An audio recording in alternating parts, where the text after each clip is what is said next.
Jonás, libro del profeta Jonás, al capítulo 1. Voy a leer varios versículos del libro del profeta Jonás, capítulo 1.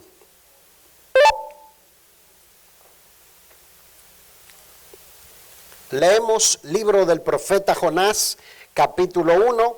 Vino palabra de Jehová a Jonás, hijo de Amitai, diciendo: levántate y ve a Nínive, aquella gran ciudad, y pregona contra ella, porque ha subido su maldad delante de mí. Y Jonás se levantó para huir de la presencia de Jehová a Tarsis, y descendió a Jope, y halló una nave que partía para Tarsis, y pagando su pasaje, entró en ella para irse con ellos a Tarsis, lejos de la presencia de Jehová. Deje por favor la lectura por un segundo. Los que no la han encontrado, luego en la casa van a encontrar su lectura.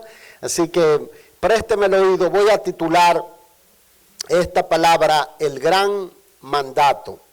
Yo no sé usted, pero cada vez que leo la historia de Jonás, me acuerdo de circunstancias personales vividas, o de momentos en los que a veces fuera de la dirección del Señor decidía emprender algún viaje o ir para algún lado, y todo me salía mal en el camino.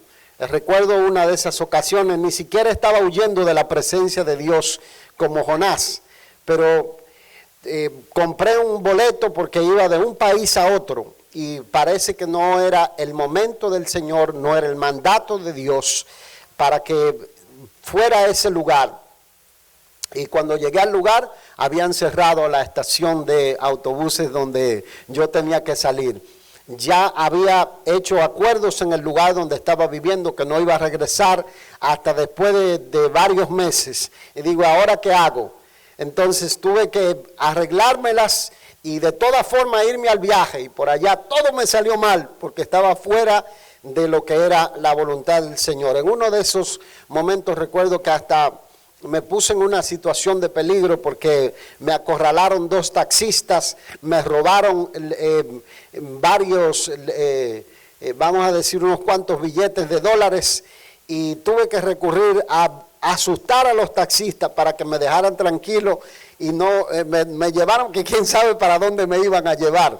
Pero siempre que leo la historia de Jonás, recuerdo que muchas veces nosotros tratamos de escapárnosle a Dios o de hacer cosas a nuestra manera. Y Jonás es uno de esos personajes que nos enseña tantas lecciones en el Antiguo Testamento, que hasta el Señor Jesucristo utilizó su historia para ilustrar lo que iba a ser su propia vida. El mandato dado a Jonás, yo creo que no es muy diferente al mandato que Dios nos ha entregado a cada uno de nosotros. El Señor Jesús, cuando se levantó de entre los muertos y se apareció a los discípulos, probablemente los 12 estaban allí reunidos, y quizás otros hermanos le dio el mandato de la gran comisión. Diga conmigo, la gran comisión. El mandato de la gran comisión que encontramos registrado en el Evangelio de Mateo y en el Evangelio de Marcos. El Señor Jesús se levantó triunfante, victorioso de la muerte, y le dijo a los discípulos: toda potestad me es dada en el cielo y en la tierra, por tanto, id y haced discípulos a todas las naciones, bautizándolos en el nombre del Padre y del Hijo y del Espíritu Santo, y enseñándoles que guarden todas las cosas que yo os he mandado, y aquí yo estoy con vosotros hasta el fin. Note que cuando Dios le da la comisión de ir hasta Nínive a Jonás, no le da la opción de obedecer, le da un mandato y le dice: levántate y ve a Nínive, aquella gran ciudad, y pregona contra ella. O sea, no era un mensaje de mucha esperanza lo que tenía que presentar, pero él debía obedecer el mandato. A nosotros se nos ha dado la comisión de ir y anunciar lo que Jesús hizo. Cristo murió por los pecados de los hombres y se levantó victorioso de la muerte para darnos a nosotros un camino de esperanza de que todo no termina aquí. Y nosotros tenemos la responsabilidad de pasar ese mensaje de amor. Este es el objetivo de este mensaje, despertar un poco al corazón de cada uno de nosotros a la importancia de obedecer el mandato, de obedecer el llamado, de ir y llevar el evangelio. No es solamente imitar el ejemplo de Jonás, de querer hablar a nuestros compatriotas o hablar solamente a la gente a quienes nosotros amamos o a los que nos caen bien o a los que de alguna manera nosotros quizás creemos que puedan obedecer a la fe, sino de llevar el evangelio a todas las naciones, a todos los pueblos. Una de las cosas que he aprendido en este país es que este país es un campo misionero extraordinario. Un campo misionero porque hay gente de todos los colores, de todas las etnias, de todos los grupos sociales, gente de todos los idiomas, pero que con un idioma se pueden comunicar con nosotros. Yo me quedo sorprendido, usted va al mall y los chinos que, como Perry's Barbecue, en Perry's Barbecue es el que nosotros preferimos, publicidad gratuita. Los chinos hasta aprenden a hablar español y le dice amigo, me dicen amigo, porque es un campo misionero tremendo lo que nosotros tenemos en esta nación. Miren, sin importar cuánta era la maldad de los hombres de Nínive, la capital del imperio asirio en ese momento, Dios tenía un plan redentor con ellos. Dios quería alcanzar a esa generación que estaba por morir en delitos y pecados, y por eso le da el mandato de que fuera y llevara el mensaje de advertencia en este caso, porque se está hablando de un pregón. Aquí nosotros, mis amados, vemos el alcance del amor y de la gracia de Dios mostrada con mucha claridad en el hecho de que los ninivitas eran despiadados, eran los archienemigos del pueblo de Dios, y aún así Dios le dice a Jonás, levántate y ve aquella gran ciudad. Hasta hoy en día, lo que era la antigua Nínive, que estaba siendo destruida por el movimiento terrorista ISIS, ellos tienen lo que se llama la tumba de Jonás, porque alguien levantó o una tradición oral o una tradición histórica bajo la creencia de que Jonás probablemente murió allí en aquella ciudad. No hay un dato histórico confiable, pero todavía se encuentran allí vestigios de lo que fue la predicación de Jonás, que produjo un impacto en esa generación. Los historiadores dicen que Jonás predicó en los días de Jeroboam II, uno de los reyes del norte de Israel. De manera que cuando usted va al Antiguo Testamento, usted se da cuenta que Jeroboam II trajo una especie de época de prosperidad, de época de apogeo, de tranquilidad durante ese reino, que luego sería destruido por los asirios por allá por el 722, entre el 725 al 722. En el libro de los Reyes, segundo capítulo 17, dice que los reyes Sargón y Salmanasar fueron e incursionaron y acabaron destruyendo a lo que era el norte de Israel. De manera que podemos decir que Jonás tenía una excusa válida para no predicar a los ninivitas y huir de la presencia de Dios, porque él decía, a esta gente hemos oído que es malvado, que es despiadado, que no tiene compasión, y ¿por qué yo voy a ir y le voy a predicar? Pero Jonás erró al blanco, como muchas veces nosotros erramos al blanco. Olvidamos de dónde Dios nos ha sacado, olvidamos cuán grande fue la gracia del Señor por nosotros. En la medida que nosotros vamos adelantándonos y experimentando esos procesos de cambio, de purificación que Dios hace en nuestras vidas, y nos vamos alejando más de lo que es la contaminación del mundo, a veces tenemos la tendencia a mirar a los demás y decimos, ese no se salva, mira, ni en 500 años. Y lo mismo pensaba Dios de nosotros, ese no se salva ni en 500 años, pero el amor y la gracia de Dios fue grande y nos encontró aún cuando la Biblia dice que estábamos muertos en delitos y pecados, y el Señor envió su Espíritu a nuestra vida. y nosotros obedecimos al mensaje. ¿Cuántos se regocijan por eso y dan gloria a Dios? Gloria a Dios. Creo que tenemos la tendencia a olvidar y muchas veces hasta ser indiferentes y otras veces hasta ser ingratos con la salvación que Dios nos ha dado. Pero yo sé que aquí hay gente llenos de gratitud, llenos de gozo, llenos de alegría y por eso están en la casa del Señor. Así que este mensaje no es para usted, ese mensaje es para mi suegra. No para la suya, para la mía, ¿verdad? No, este mensaje no es para usted. ¿Verdad que no? No es para usted, ¿no? No. Este mensaje no es para usted ni para mí. Miren, cuando vino el coronavirus, o el demonio virus, cuando vino el demonio virus, yo dije, wow, esto va a sacudir a los creyentes de esta generación. Esto va a despertarnos a buscar a Dios más que nunca. A nosotros entender que si viene otra cosa peor, mire, el único refugio, socorro que nosotros tenemos es la ayuda sobrenatural del Señor.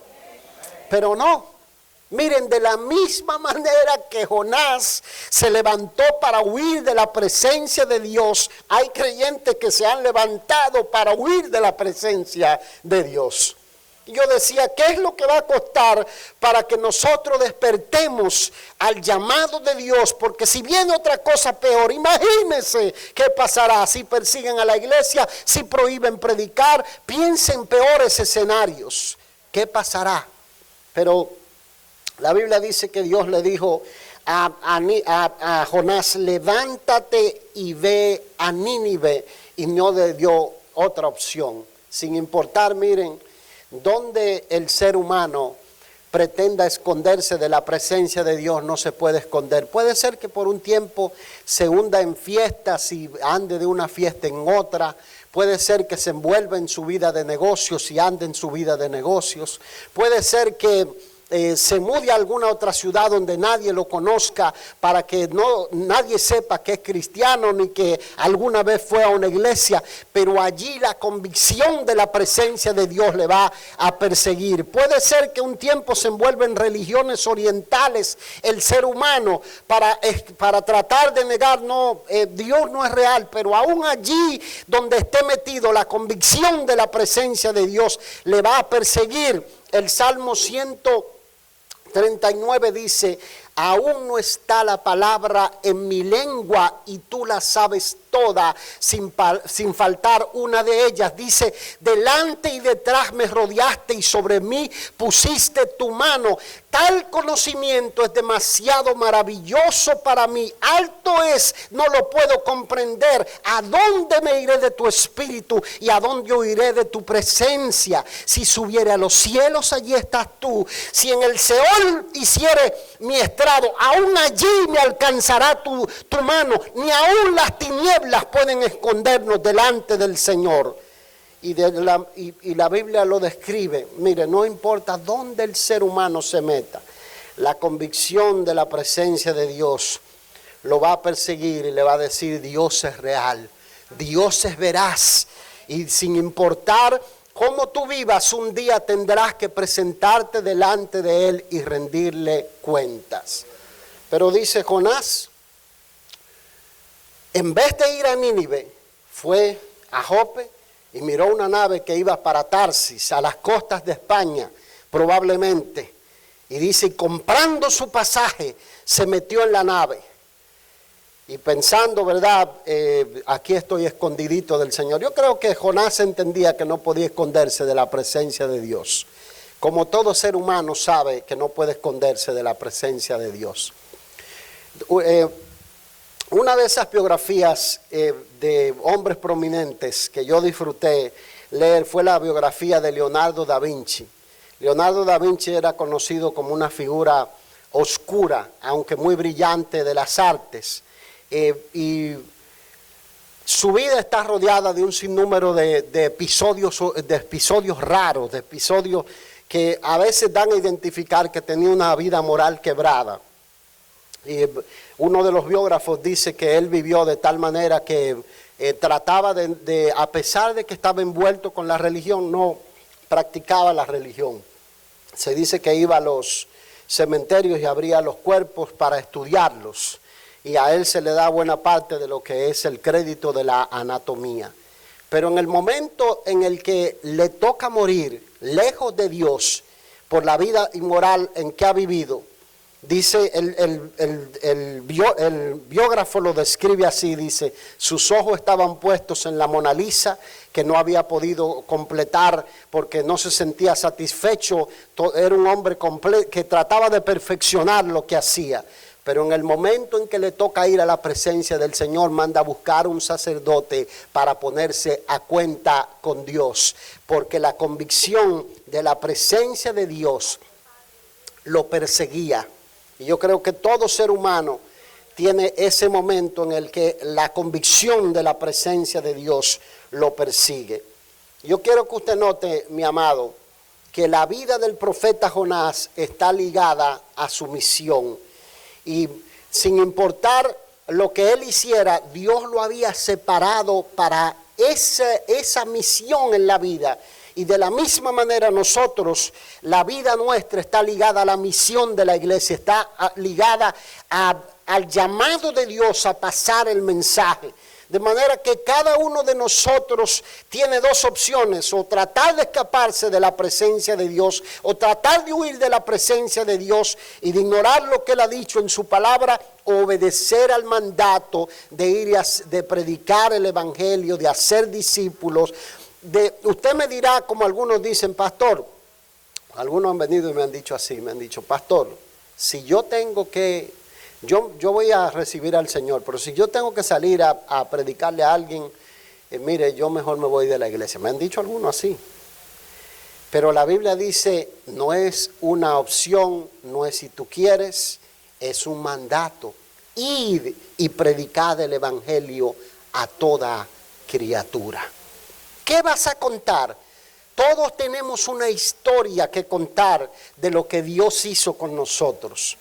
Todos tenemos algo que decirle a alguien de lo que estamos experimentando en nuestra vida, de lo que Dios está haciendo en nuestra vida. Cuéntele de la paz que usted está teniendo, de lo que Dios está haciendo hoy, de lo que usted está viendo en su matrimonio, de lo que usted está viendo en sus hijos, de cómo la mano de Dios ha sido poderosa y lo ha ayudado a salir de crisis que usted pensaba que nunca iba a salir, y de ahí se va a abrir la puerta para poder hablarle el mensaje del evangelio y decirle: esto ocurre porque un día me detuve y sentí que tenía la necesidad de Jesucristo en mi vida, y abrí la puerta del corazón y la paz de Dios vino y me llenó, y no lo doy por nada ni por nadie que haya en este mundo, porque Cristo es lo más valioso para mí. Si alguien lo cree, denle la mejor adoración al Rey de Reyes.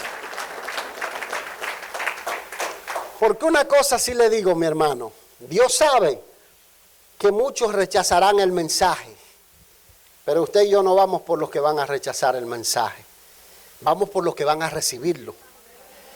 Dios sabe que muchos se burlarán del mensaje, pero usted y yo no nos preocupamos de los que se van a burlar, sino de los que van a ser tocados por el poder de Dios. Dios sabe que hay gente endurecida, pero nosotros vamos por la oveja perdida, vamos por la oveja número 100. Y si usted y yo no le predicamos, no podrá ser salvada del peligro en el que se encuentra. Usted y yo somos la voz de Dios. Leemos que Jonás compra su pasaje y se mete en el barco. Y dice allí que el misionero se tira a dormir, probablemente en algún camarote por allá abajo, deprimido. ¿Cuántos creyentes deprimidos hay hoy en día? ¿Cuántos creyentes que necesitan el gozo del Señor? No, yo entiendo, cuando yo crecía la palabra depresión no existía. Dicen que los dominicanos de sus penas hacen rayos de sol. Se burlan hasta en los velorios cuando alguien se muere. Y por dentro, ¿verdad? El corazón está, parece que no, eres el amigo querido, el hermano querido, pero está molido por dentro. Yo creo que eso describe a todos nuestros pueblos de Latinoamérica. Y hoy en día la gente se deprime mucho. y a veces no se dan cuenta que otros están teniendo miserias espantosas, peores que las que usted y yo estamos quizás llorando en su momento. Y cuando llegó esta crisis del coronavirus, algunos estaban que si el sol, que si afuera, que si la lluvia, que si lo hacemos aquí, que si lo hacemos allá. Y estábamos como reyes sobre la tierra. Hasta culto teníamos al aire libre. Mientras otros estaban sepultando sus muertos, estaban llorando. Y yo les voy a decir algo, lo que el Espíritu Santo dice es que todavía se van a perder vidas en la línea de alguna de nuestras familias. No, yo sé que se van a perder vidas porque todavía el virus no se ha ido, pero en la línea de nuestras familias el Señor ha estado mostrando. De manera que yo creo que el antídoto contra la depresión es obedecer el mandato de Dios de ir y llevar la palabra del Señor a los que se pierden.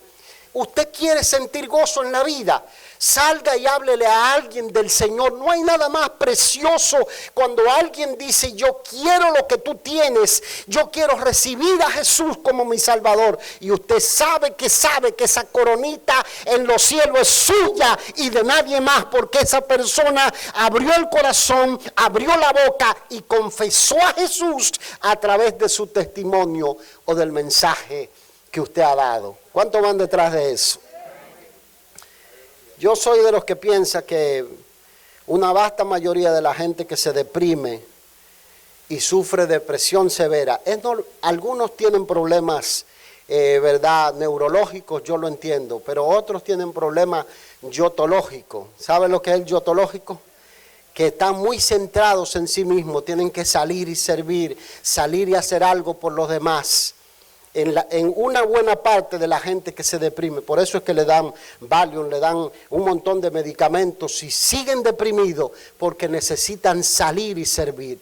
Y dice el texto, y Jonás se tiró a dormir y estaba dormido. Yo creo que Jonás representa a muchos cristianos que están dormidos en su propio viaje y que no se dan cuenta que hay una generación, hay un mundo por allá que se está perdiendo, que necesita la intervención suya, que necesita que usted se mueva a pasar el mensaje. Y dice el texto que mientras estaba allí, el Señor hizo que se levantara una gran tempestad, una gran tormenta en medio del mar, que hacía que la nave parecía que se iba a romper. Y los compañeros que iban con Jonás, dice que aligeraban la nave tirando el cargamento que tenían para tratar de salvarla. Y empezó cada uno a clamar a su Dios y preguntándose por qué será que esta tempestad se ha producido. Note esto, mi amado, que la razón por la que se preguntan que por qué la tempestad se produce es porque está fuera de estación. Quizás era normal que había tempestad en ese mar, pero no en esa estación del año. O sea que ellos entienden que algo fuera de lo normal está ocurriendo. Note que los marineros empiezan cada uno a clamar a su Dios, empiezan a suplicar a su Dios sin darse cuenta que el único Dios verdadero es el creador del cielo y de la tierra. Y Jonás, que está dormido en el barco, no se lo dice. De manera que Jonás representa al creyente que se ha ido de vacaciones fuera de Dios y que la vacación se le ha convertido en una gran tormenta, en una gran pesadilla. Y a menos que se levante de su sueño y predique la palabra del Señor, no cesará esa pesadilla para su vida. ¿Dicen amén? De manera que nosotros observamos aquí a un Jonás que dormido, mientras los demás están tratando de recuperar el barco por medio de supersticiones, de amuletos. ¿Sabe cuántas cosas me mandaron a mí del COVID-19? Casi me dijeron que tomara una oreja de un gato y lo partiera y le echara sangre a una taza de leche para que me lo iba a curar. ¿Verdad? Porque llegaron todo tipo de cosas.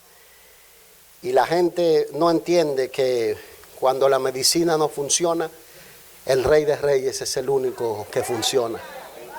Dice amén. Gloria a Dios.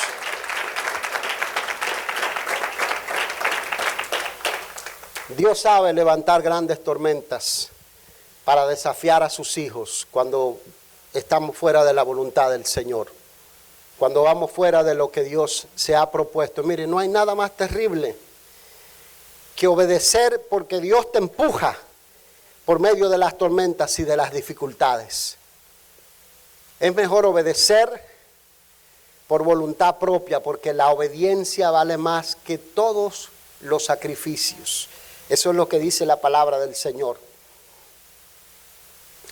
Y no hay nada más tremendo que usted tener que ir obligado a una sala de una emergencia o de un hospital de cáncer, o tenerse que encontrar en una prisión, o encontrarse en una corte y tenerle que hablar a gente que usted jamás ni se acercaría a ellos para hablarle.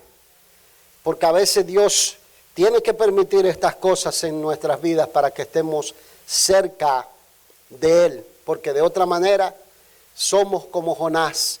Olvidamos que nosotros también éramos tercos, éramos ingratos, éramos desobedientes. Porque miren, solo hay que echarle una mirada al Israel del Antiguo Testamento y mirar nuestro propio retrato pintado. Veían un milagro, veían el mar abrirse, cruzaban del otro lado y después empezaban a quejarse, a decir, seguro que nos vamos a morir de hambre. Y Dios venía y le proveía agua y al ratito iban, y así somos nosotros. Pero no hay nada más terrible cuando somos así y Dios tiene que enviar tormentas para que nosotros hagamos lo que tenemos que hacer y despertamos. De manera que yo creo que el segundo objetivo de este mensaje es despertar a aquellos que van en su propio viaje y que están ignorando de alguna manera lo que es la voluntad perfecta de Dios para sus vidas. Y dice que el patrón de la nave fue y descendió y le habló a Jonás y le dijo, levántate, dormilón, ¿qué tienes? Clama a tu Dios. Dice, levántate y clama a tu Dios, quizás tendrá compasión de nosotros y no pereceremos. En otras palabras le dice, ¿a ti qué te pasa? Algo como así en buen dominicano, ¿no? ¿A ti qué te pasa? El barco se hunde y tú estás durmiendo. Y yo creo que esta palabra es para muchos que están dormidos espiritualmente, no para ninguno de ustedes, no, vamos, ni para mi suegra tampoco. Pero dice, ¿a ti qué te pasa? Leemos que los tripulantes hicieron sorteo. Hicieron un sorteo a ver por quién le había sobrevenido la tormenta, y el sorteo cayó sobre Jonás. Miren qué cosa, ¿no? No hay nada más terrible que un creyente fuera de la voluntad de Dios. Si se va de su iglesia, por allá va la otra iglesia y la rompe en pedazos la otra iglesia. Entonces un creyente fuera de la voluntad de Dios es lo más terrible que hay.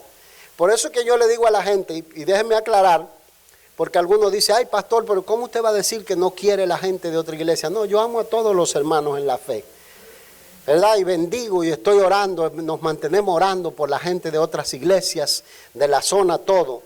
Pero yo no quiero a nadie que venga a Jesús a las Naciones porque se peleó con el pastor a vaciarme lo que el pleito que tuvo con el pastor. Yo no quiero a nadie que salga enojado y enemigo de su congregación en mi congregación. No quiero a nadie tampoco que sea de esos, ¿verdad?, creyentes que andan de shopping church, que andan buscando, ¿verdad?, prueban una iglesia aquí, prueban otra iglesia allí, prueban otra iglesia allí. Yo quiero gente que venga a servir, que venga a ser un discipulador, que venga a ser un mentor de otro, que Dios lo trajo, que se mudó a la ciudad y dijo, a Dios me trajo aquí, pastor, vine a servir, quiero ser instrumento para la gloria del Señor, quiero ser un vaso al que Dios pueda utilizar para que su gloria se siga extendiendo. A eso es que yo me refiero. Porque eso debe ser el propósito. Y dice que la suerte cayó sobre Jonás. Entonces le dijeron, decláranos, ¿de dónde tú eres? ¿Cuál es tu pueblo?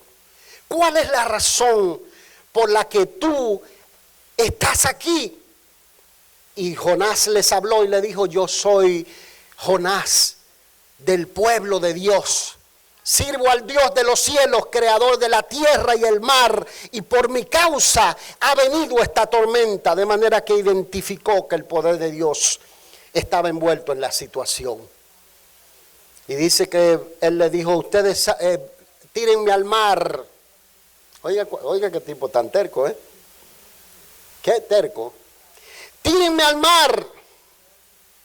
Si ustedes me tiran al mar, la tormenta se les va a quietar, pero dice que vino un gran temor. Usted ha leído ese pasaje donde dice irrevocable son los dones y el llamamiento de Dios, que dice que los dones son irrevocables. Cuando Jonás tuvo que abrir la boca para testificar y tuvo que hacerlo en una tormenta, por lo tanto, voy a predicar hoy en Facebook, voy a predicar mañana en la calle, voy a ir no por leche solo a Walmart, donde quiera que vaya voy a abrir la boca, porque esa va a ser la garantía de que las tormentas no me van a obligar a pasar el mensaje a los que necesitan, y que Dios no me va a impulsar por obligación, sino por amor y por obediencia. Y si alguien lo cree, deme su mejor adoración al Rey de Reyes y Señor de Señores. Porque ellos le dicen, ¿qué hacemos contigo? ¿Verdad? ¿Qué hacemos contigo? Y él le dice, tírenme al mar. Pero a pesar de todo, mis amados, y para cerrar esta palabra, la misericordia y la bendición de Dios tenía un plan para salvar a los marineros a donde Jonás se metió. Que el don de Dios estaba sobre él, por eso le dije que es irrevocable. Cuando yo miro atrás, siempre yo digo, yo vine al Señor a los 12 años, pero en realidad me convertí a los 11 años. A los 11 años recibí al Señor. Y siempre recuerdo que un año dejé de ir a la iglesia. Yo no sé si era para mirar las series de televisión que daban, o era para qué era, pero un año dejé de ir a la iglesia. Y todas las noches, antes de ir a la cama, le decía al Señor, si tú vienes hoy, no me dejes, por favor, perdóname. Perdona todas las diabluras que le hice a mi hermano, que hice a mi mamá, todas las mentiras que hablé, perdóname. Y si me muero, no me mande al infierno, por favor. Y todas las noches, durante 365 días del año, hasta que un 15 de febrero del año, creo, 1986, fui en una actividad y llamé a un profesor de escuela que era el que siempre nos estaba pasando el mensaje, siempre estaba orando con nosotros. Terminó el servicio, un servicio especial en la noche, y le dije a él, hoy le voy a dar mi vida al Señor. Yo quiero que usted ore por mí, y le entregué mi vida al Señor. Y hasta aquí me ha ayudado al Señor, y fue la mejor decisión que pude haber tomado todos los años, en todo lo que llevo de vida, ¿verdad? En 25, todo lo que llevo de vida. Dice el pasaje que los marineros trataron a toda costa de salvar el barco, pero la tormenta no se les aquietaba, porque Jonás seguía endurecido, porque Jonás prefería morir antes que ir a predicar a Nínive. Y dice que trataron y clamaron a Jehová y le dijeron, te rogamos que no nos hagas culpable de la sangre de este hombre, y lo arrojaron sobre la borda. Y lo arrojaron sobre la borda. Y Dios tenía preparado un pez que tragara a Jonás. Hasta la fecha, mis amados, se discute, los historiadores, los que son científicos, si es posible que un hombre pudiera ser tragado por un pez y vivir 3 días y 3 noches en el vientre de ese pez y sobrevivir. Pero Jesucristo dijo que la generación incrédula y perversa demanda señal, y señal no le sería dada sino la señal del profeta Jonás, porque como estuvo Jonás en el vientre del gran pez 3 días y 3 noches, así estaría el Hijo del Hombre en el corazón de la tierra 3 días y 3 noches. De manera que por más que nosotros le demos vuelta con la cabeza, tratemos de explicar científicamente, el elemento sobrenatural está envuelto en la predicación del Evangelio de la gracia de Dios. El elemento sobrenatural de que servimos a un Dios que puede hacer lo imposible, que opera milagros, que obra donde el médico no puede, que obra donde la terapia no puede, que obra donde el psicólogo no puede, que opera donde es imposible y se ha declarado un veredicto de muerte. Allí la mano sobrenatural de Dios opera para obrar y declarar lo imposible y decretar lo que no es, para que se produzca lo que Él se ha propuesto hacer. Gloria al nombre de Jesús. La soberanía de Dios está ligada a la vida de los hijos del Señor. Y el propósito de Dios era llevar y obligar a Jonás a que cumpliera su voluntad. Soy de los que crees que una vez que Dios te ha prendido de la mano, no importa que te tuerza a la derecha, a la izquierda, que te vayas para allá, para acá, la mano sobrenatural de Dios estará sobre ti. Y es mejor obedecer, ¿verdad?, de voluntad presta, que por golpe, por trituración. ¿Dicen amén? ¿Reciben la palabra? Denle el mejor aplauso al Rey de Reyes y Señor de Señores. Aleluya. Inclinen sus rostros, por favor, oramos y vamos a bendecir a